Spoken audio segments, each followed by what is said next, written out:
আপনাদের মধ্যে একটা স্নিগ্ধতা মুগ্ধতা কিন্তু সবসময় দেখি আমরা। সাম্প্রতিক রাজনীতি ও জনভাবনা নিয়ে এটিএন বাংলার নিয়মিত আলোচনা অনুষ্ঠান ইস্পাহানী মির্জাপুর শুভরাত্রিতে আলোচক হিসেবে অংশ নেয় বাংলাদেশ জামায়াত ইসলামের সেক্রেটারি জেনারেল ও সাবেক সংসদ সদস্য অধ্যাপক মিয়া গোলাম পরোয়ার। দীর্ঘ 15, 16, 17 বছরের অত্যাচার, নির্যাতন, নিপীড়নের যে আউটবাস্ট, যে গণবিস্ফোরণ হয়েছিল, মানুষের মবকে, গণবিস্ফোরণকে অনেক সময় নিয়ন্ত্রণ করা যায় না। এ সময় তিনি বলেন, দেশে সম্প্রতি ঘটে যাওয়া ঘটনাগুলোর জন্য দায়ী শেখ হাসিনার উস্কানিমূলক বক্তব্য।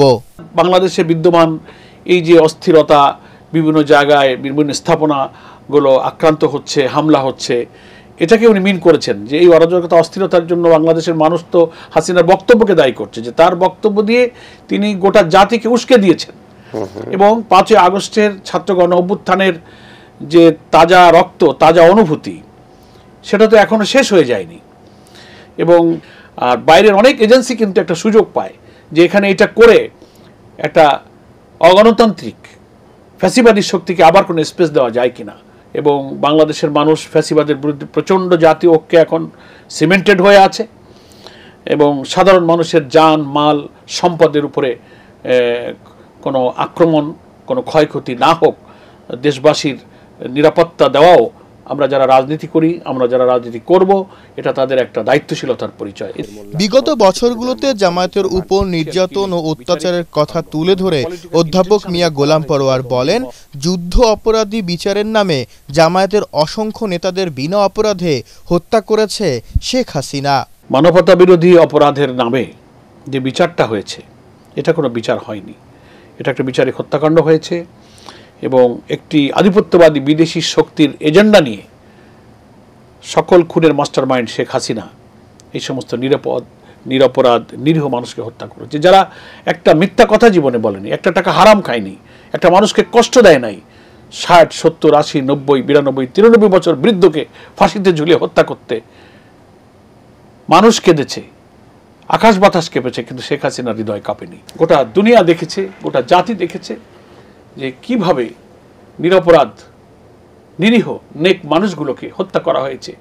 এবং আল্লাহ তাআলা দুনিয়াতেও এই খুনিদের, হত্যাকারীদের শিক্ষা দিয়েছেন। এবং তাদের যদি বিবেক থাকে, তাদের জাতির কাছে ক্ষমা চাওয়া উচিত, জাতির কি সম্পদ তারা নষ্ট করেছে। এ সময় অনুষ্ঠানটির সঞ্চালক ও এটিএন বাংলার বার্তা বিভাগের পরিচালক হাসান আহমেদ চৌধুরী কিরণ বলেন, ফ্যাসিস্টদের দেশি বিদেশি চক্রান্ত মোকাবেলায় প্রয়োজন দ্রুত নির্বাচন। যে ফ্যাসিস্ট সরকারের পতন হয়েছে, সেই সরকারে যাতে উত্থান বাংলাদেশে হতে না পারে, সে কারণে আমরা আমাদের আজকে যে প্রধান দলগুলি বলি, বিএনপি বলি, জামায়াত ইসলাম বলি, অন্য দলগুলো বলি, সকলের মধ্যে কিন্তু ঐক্যবদ্ধভাবে তাদের যে অগ্রযাত্রা, সেই অগ্রযাত্রাকে তারা এগিয়ে নিতে হবে। কোনোভাবে নিজেদের মধ্যে কোনো ভুল বোঝাবুঝি, কোনো ফাটল সৃষ্টি হলে কিন্তু ফ্যাসিস্ট কিন্তু আবারও তাদের নড়ে চড়ে বসবার যে সংখ্যা, সেই সংখ্যা তৈরি হতে পারে। তাই আমরা এই ছাত্র জনতার বিপ্লবের প্রতি সম্মান জানিয়ে, শহীদদের প্রতি সম্মান জানিয়ে আমরা একতালে এক লয়ে আজকে সকল দল, সকল মত, সকল শ্রেণীর পেশার মানুষ একটা গণতান্ত্রিক অভিযাত্রায় আমরা অগ্রগামী হব।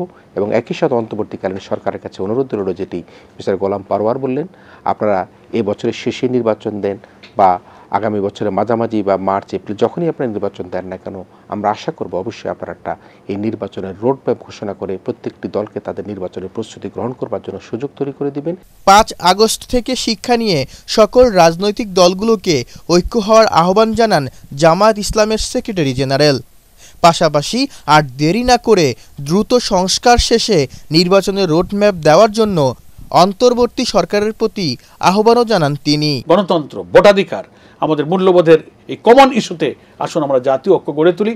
এটা সুষ্ঠু সুন্দর নির্বাচনের মাধ্যমে জনগণ যাকেই ভালোবাসবে তাদের এই নির্বাচিত প্রতিনিধির হাতে ক্ষমতা হস্তান্তর করি। আমরা বিএনপি, জামায়াত বলি এবং দেশের যুগপৎ আন্দোলনে যারা ফ্যাসিস্ট সরকারকে বাংলাদেশ থেকে বিদায় করেছে, তাদের মধ্যে কিন্তু সম্পর্কের ফাটল আমরা দেখতে চাই না। আমরা চাই যে সেটা আরও বেশি সিমেন্টেড হবে, আরও বেশি শক্তিশালী হবে।